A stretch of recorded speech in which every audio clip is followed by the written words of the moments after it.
बिस्मिल्लाहिर्रहमानिर्रहीम। अस्सलामु अलैकुम वरहमतुल्लाहि वबरकातुहू। स्टूडेंट्स, आज का टॉपिक है हमारा, हम अपना पेपर अपनी यूनिवर्सिटी में अटैम्प्ट करते हैं या वैसे कहीं पे आप कुछ लिखना चाहते हैं तो आपने ये नोट किया होगा कि राइटिंग पैराग्राफ फॉर्म में होती है और टीचर्स आपको बड़ा स्ट्रांगली रिकमेंड करते हैं कि आपने इंफॉर्मेशन को पैराग्राफ में मैनेज करना है। वो क्यों और वो पैराग्राफ अब कैसे बनते हैं ये स्टूडेंट्स काफ़ी को नहीं पता होता। तो आज इसलिए मैंने आपकी हेल्प के लिए इस टॉपिक पे आपको थोड़ा सा गाइड करने का फ़ैसला किया है। तो सबसे पहले तो पैराग्राफ फॉर्मेशन याद रखिए कि आपकी राइटिंग दरअसल एक राइटर और रीडर के दरमियान एक कम्युनिकेशन होती है। लिहाजा जो रीडर है और जो राइटर है वो आपस में मीट नहीं कर रहे। लिहाजा आप जब एक चीज़ लिख रहे हैं तो आप अपने रीडर को इस तरीके से करेंगे कि जितने आइडियाज़ आपने अपने उस राइटिंग में लिखने हैं उसको आप पैराग्राफ्स में लिख दीजिए। देखें स्टूडेंट्स, जो आप पहला ऐसे पढ़ती हैं ना, शॉर्ट स्टोरी ऐसे जो भी आपका बीए में बीएससी में है, दी डैम ह्यूमन रेस, अब इसको अगर आप देख रहे हैं तो आप ये देखेंगे कि इन्होंने ऊपर हेडिंग लगाई हुई है। बेसिकली ये हेडिंग आपके इस पैराग्राफ का मेन आइडिया है।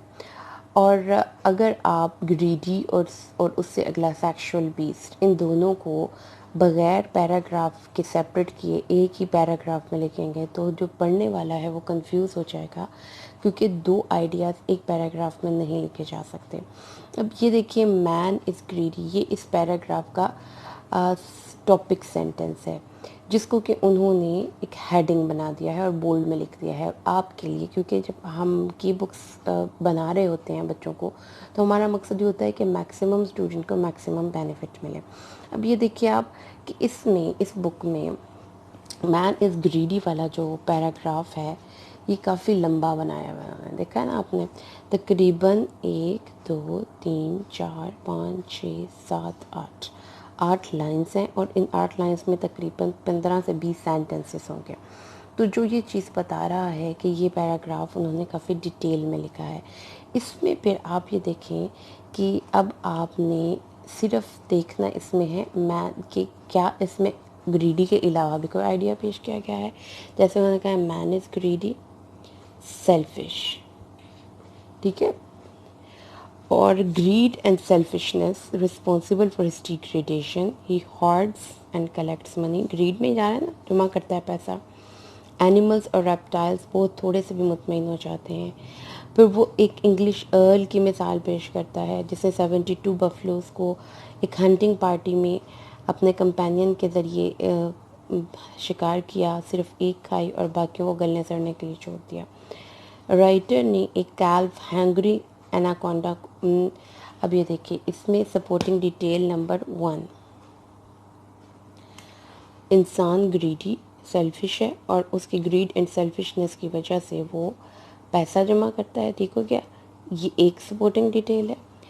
और वो जबकि अब ये देखिए इसका कंपेयर है एनिमल्स एंड रेप्टाइल्स के साथ। इंसान ग्रीडी है जबकि whereas animals and reptiles बहुत थोड़े से भी मुतमईन हो जाते हैं। तो क्या है इसमें जो सपोर्ट करने के लिए अपने इस पॉइंट को जो डिटेल इस्तेमाल की गई है, इसमें राइटर ने कंपैरिजन टेक्निक का इस्तेमाल किया है, ठीक है स्टूडेंट्स। और उसके बाद देखिए इंसान वर्सेस जानवर, और इसी पैराग्राफ में चल रहा है। फिर दूसरी सपोर्टिंग डिटेल क्या है, example of an English earl, ये दूसरी सपोर्टिंग डिटेल है, समझ में आ गई।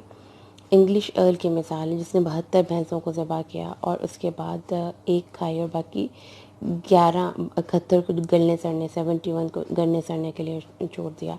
सपोर्टिंग डिटेल नंबर 3, एक हंग्री एनाकोंडा। तो ये तीनों डिटेल्स एक पॉइंट को रेफर बैक कर रही हैं। उसके बाद ये देखिए, provided hungry anaconda it at only one and satisfied with it. 7 caves थे, उसने एक खाया और बाकियों को टच भी नहीं किया, ठीक है। अब इसमें देखिए पहले सपोर्टिंग डिटेल में इंसान का और जानवर का कंपैरिजन है, दूसरी सपोर्टिंग डिटेल्स में सिर्फ इंसान का जिक्र है, और तीसरी जो सपोर्टिंग डिटेल है वो दूसरी से कनेक्ट की हुई है क्योंकि उसने इंसान की ग्रीड का जिक्र किया और उसको फिर कंपेयर किया एक एनाकोंडा से।